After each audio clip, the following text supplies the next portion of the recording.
dividir esse vídeo em dois, até porque eu acho que eu tô devendo um vídeo aqui, toda semana teria um vídeo, mas semana passada eu acabei não fazendo. E eu quero falar então de padrão alimentar da pessoa idosa. O primeiro é a anorexia da pessoa idosa. A anorexia a gente de alguma forma já ouviu falar, não é? Geralmente é uma doença comum na pessoa jovem, normalmente mulheres. Existem pessoas famosas, quem não conhece aquela dupla de Carpenters. E a cantora morreu por complicações de anorexia, muito comum em jovens, não é? Modelos, anorexia, e também tem aquela outra doença que é consequência, que é a bulimia. A anorexia definitivamente não se alimentar, e a bulimia come e vomita. Eu não vou entrar agora em detalhes na anorexia do câncer, né? Nem a anorexia ou a caquexia, né? Cardíaca também.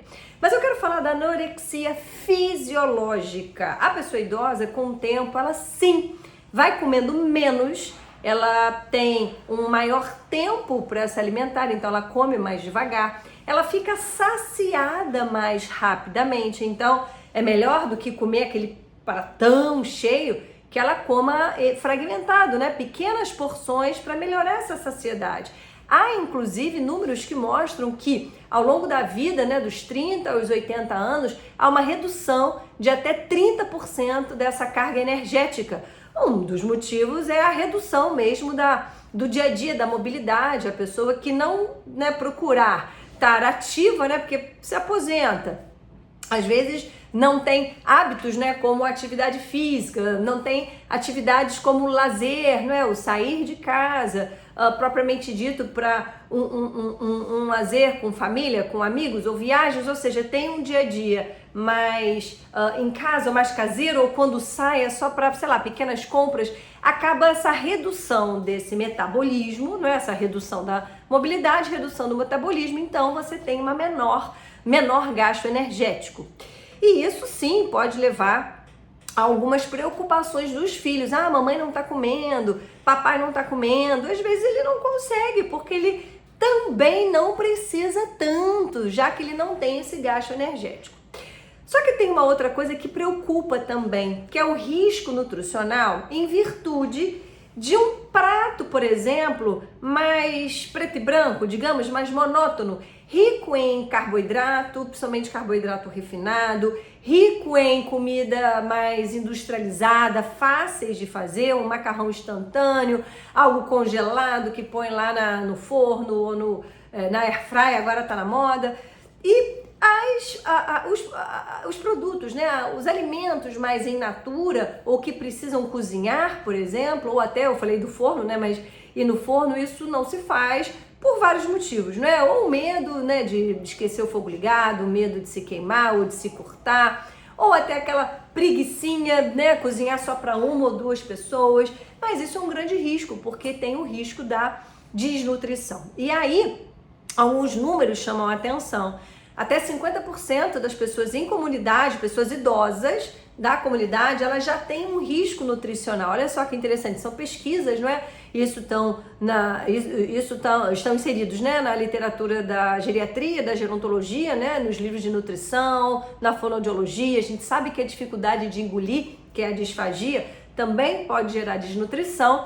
E um outro número alarmante, se essa pessoa ainda está em casa, mas tem um grau de dependência, o risco nutricional sobe para até 60%.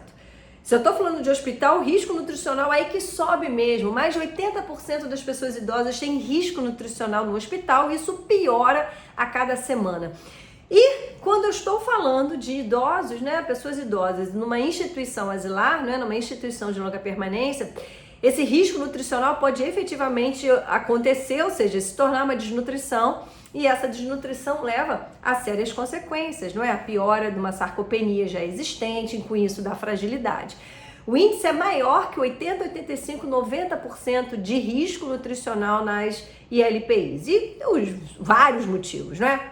A fragilidade, normalmente a pessoa que vai para uma ILPI, ela está um pouco realmente mais frágil, o isolamento, a distância dos entes queridos, o grau de dependência maior, É um local que tem um maior número de idosos, então será que tem número de pessoas profissionais suficiente, né, para que se oferte a comida para todos? Como é que é a qualidade da comida também é importante. Toda instituição asilar tem que ter uma nutricionista responsável, não é? Mas são números que estão aí nas estatísticas e então a gente tem que ficar, né, de olho fiscalizando. E esse risco nutricional, então, preocupa por conta do risco de queda. E aí, se eu tenho um risco nutricional, eu sei uma chance maior, não é? De uma perda muscular, uma perda óssea, então uma chance de queda por desequilíbrio, por até fratura espontânea. Eu tenho também associado a uma desnutrição uma piora dos meus, por exemplo, das minhas funções, né, cognitivas. Em doenças como demência, e depois o outro filme eu vou falar especificamente sobre desnutrição e demência, eu tenho um número maior até, uma doença catabólica, uma doença que a pessoa idosa, ela esquece que comeu, ou ela não sente fome, e numa fase inicial, na fase leve, se não tem ninguém ali para ajudar, depois eu vou falar com mais detalhes sobre isso, é claro que ela deixa de comer, ou ela vai comer coisas mais simples de fazer.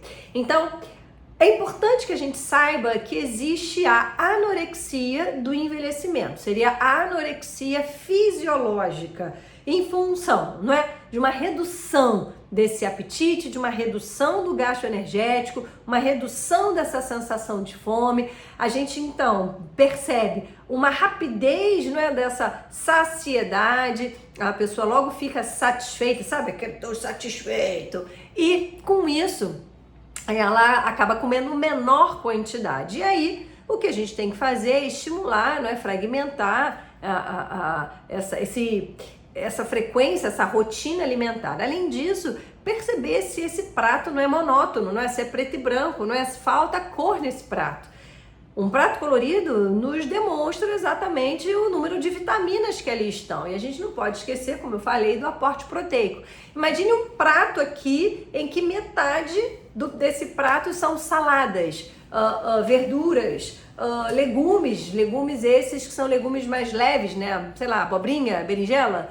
Aí na outra metade do prato eu vou dividir em carboidrato e vou dividir em proteína. É mais ou menos assim que a gente tenta, de uma forma superficial, né, claro, orientar adultos e pessoas idosas que ainda, e que gostem principalmente, mas que ainda têm um grau de discernimento e um grau de independência, não é? Autonomia e independência para fazer a sua própria comida ou pedir que alguém que faça, né?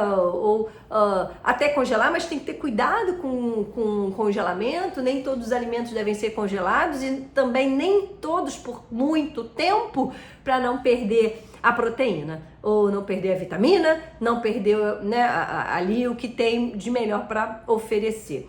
Tomar cuidado também nas diferenças, né, de proteína de alto valor biológico, é importante, não é principalmente a proteína animal. Eu não como carne, então isso é um problema para mim, e a gente sim vai buscando substitutos para poder manter essa síntese proteica, né? Como eu falei, a musculatura é fundamental para a gente poder caminhar, para a gente poder sentar, para a gente poder pendurar as coisas, para a gente poder, eu falei isso antes, né? Para a gente ter o nosso dia a dia, na verdade, né? A gente depende nessa musculatura de braços e pernas para independência, né? Para as nossas atividades diárias e básicas, né? Do ir ao banheiro sozinho, se vestir sozinho, tomar banho sozinho, é isso que a gente mais preza. Então, saber que existe uma perda da vontade de comer e uma redução da quantidade, isso é normal. Agora, prestar atenção na qualidade, nessa frequência da ingestão ao longo do dia,